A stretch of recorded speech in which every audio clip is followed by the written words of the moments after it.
Allora, innanzitutto buongiorno a tutti e grazie per essere intervenuti a questa iniziativa. È un'iniziativa da tempo pensata e con cura costruita dal nostro Centro per la Biodiversità di Montecchio Precalcino, un'iniziativa che si inserisce su un filone che ormai è abbastanza tradizionale per Veneto Agricoltura. Sono queste giornate sulla biodiversità. Abbiamo iniziato ormai parecchi anni fa parlando di biodiversità all'interno degli agroecosistemi, poi abbiamo messo un accento specifico su quella che è la realtà dei boschi di pianura, questa novità che negli ultimi 25-30 anni ha interessato un territorio come il nostro qui nel Veneto, particolarmente colpito dalla eliminazione sistematica di questo antichissimo ecosistema, e siamo andati a vedere come invece negli ultimi 25-30 anni vi sia stata una diffusa opera di ricostruzione che ha permesso di decuplicare le superfici a bosco planiziale, però con il vulnus che quello che abbiamo fatto è solo l'inizio della ricostruzione degli ecosistemi, perché di fatto tutto ciò che fa parte della flora nemorale, del sottobosco più in generale, eccetera, eccetera, sono tutti tasselli che ci chiederanno ancora tanti anni di lavoro e di assecondamento, diciamo, di quelli che sono processi naturali di evoluzione di questi complessi ecosistemi. Ecco, dicevo prima il ruolo del centro di Montecchio Precalcino è uno dei luoghi all'interno dei quali Veneto Agricoltura si occupa di biodiversità. Noi ce ne occupiamo fondamentalmente in due grandi aree. Ce ne occupiamo nell'area proprio tipicamente agricola e attualmente stiamo coordinando a livello regionale il progetto Bionet, che vede un po' tutti coloro che fanno da custodi della biodiversità agraria e animale, quindi chiamiamola biodiversità che noi abbiamo addomesticato e coltiviamo, e dall'altra parte invece per quella componente della biodiversità che fa parte della biodiversità naturale che troviamo nei nostri ecosistemi, abbiamo un centro che al di là di singoli progetti come Bionet se ne occupa in modo stabile. È nato Montecchio Precalcino originariamente come vivaio forestale regionale per la pianura. All'inizio degli anni 90, quando la nostra regione ha riorganizzato il suo sistema vivaistico, ha deciso che avevamo bisogno di un centro specifico, moderno, baricentrico per la nostra regione, per assecondare quel processo che, se qualcuno di voi se lo ricorda, sicuramente alcune delle persone che vedo in sala se lo ricordano. 1988, le prime misure che accompagnavano la PAC, che avevano lo scopo di rimboschire i terreni agricoli, 92, i regolamenti 2080, 2078, eccetera, eccetera. Quindi ormai sono 25 anni che appunto riceviamo questo input: dovete ridare spazio all'interno del territorio anche a ciò che non è strettamente coltivato. E allora su questa onda era nato molti anni fa, ormai, questo centro che, ripeto, da vivaio forestale, quindi da centro in cui, come nell'immaginario collettivo, ci si occupa fondamentalmente di riprodurre gli alberi per poi ripiantarli, agli alberi si sono aggiunti gli arbusti e, soprattutto per merito dell'attuale responsabile Roberto Fiorentina e del suo team, negli ultimi anni si è aggiunto anche un po' tutto il resto, e qui molte delle università che oggi sono presenti e che ringrazio veramente per la loro disponibilità conoscono bene il centro per questa passione, perché penso che questa sia la parola giusta, con cui si è messa in coltivazione si sono messe in coltivazione diverse centinaia di specie che sono diventate rare, quasi introvabili, anzi sicuramente introvabili se le vado a cercare nel mercato, e rare se le vado a cercare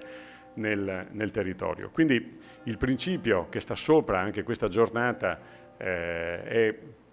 qui nel Veneto e soprattutto per noi di Veneto Agricoltura è un po' il concetto che noi la biodiversità la possiamo coltivare, ma non solo quella appunto coltivata per antonomasia, quella delle piante e degli animali selezionati dall'uomo, ma anche l'altra. E quindi secondo me queste giornate sono estremamente utili perché ci permettono di entrare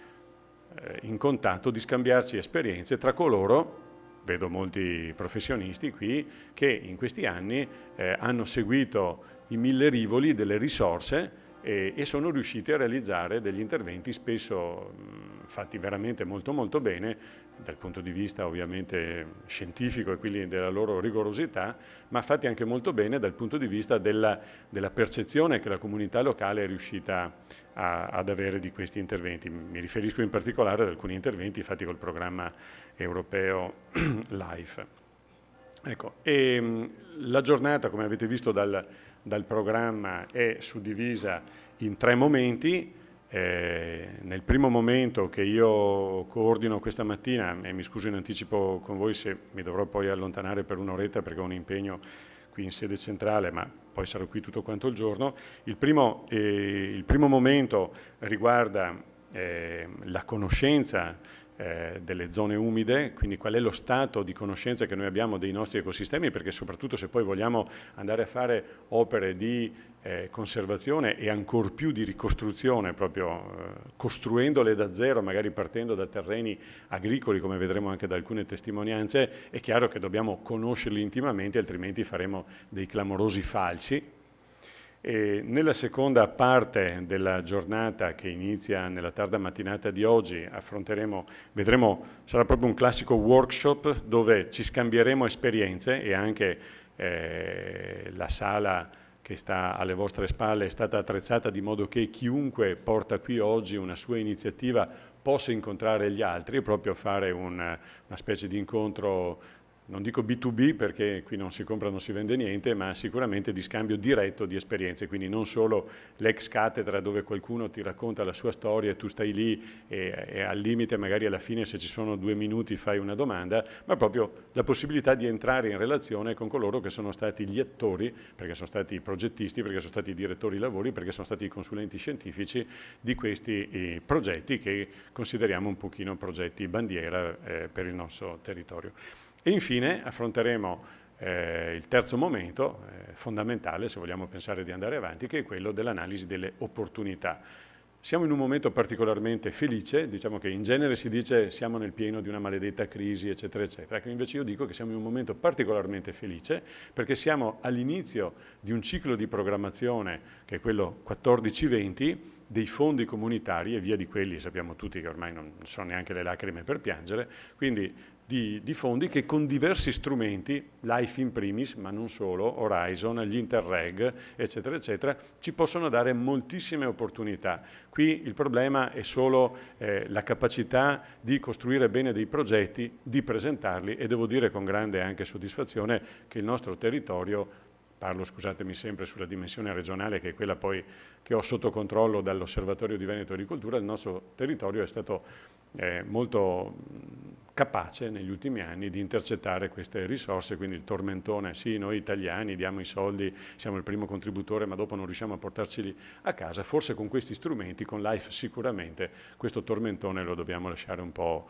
perdere, ma penso sia molto utile oggi confrontarci e vedere quelli che sono quindi gli strumenti più importanti che avremo a disposizione. Alcuni li conosciamo già bene, LIFE per esempio sappiamo che ci sarà la presentazione ufficiale a giorni, ma ormai conosciamo abbastanza bene cosa ci sarà dentro, sappiamo che ci saranno più soldi della volta precedente, questa è una buona notizia, mentre su altri strumenti, mi riferisco in particolare agli Interreg, dovremo aspettare che i vari programmi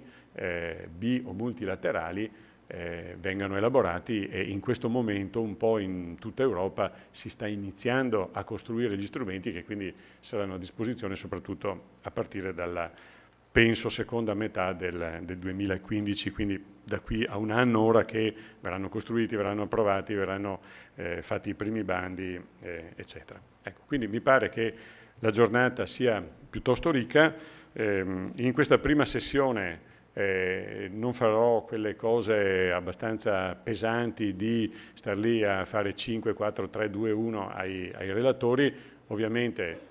chiedo a tutti di tenersi nei tempi che hanno a disposizione, ma siccome purtroppo è saltata l'ultima relazione della sessione, diciamo che siamo sufficientemente tranquilli. Siamo quasi in orario anche per quanto riguarda la nostra scaletta, perché stiamo già recuperando anche il nostro classico quarto d'ora accademico di ritardo, e quindi io direi proprio di iniziare i nostri lavori, e quindi inviterei il professor Livio Poldini dell'Università di Trieste di accomodarci per tenerci la sua relazione sull'importanza delle zone umide di acqua dolce per la conservazione della diversità di flora e vegetazione. Il professor Poldini è un affezionados, come si dice, nel senso che abbiamo il piacere di averlo con noi stabilmente, e tutti chi lavora in questo settore penso non abbia bisogno di nessuna presentazione da parte del professore. Noi abbiamo veramente il privilegio di averlo nostro stabile, gradito ospite. Prego professore, a lei la parola.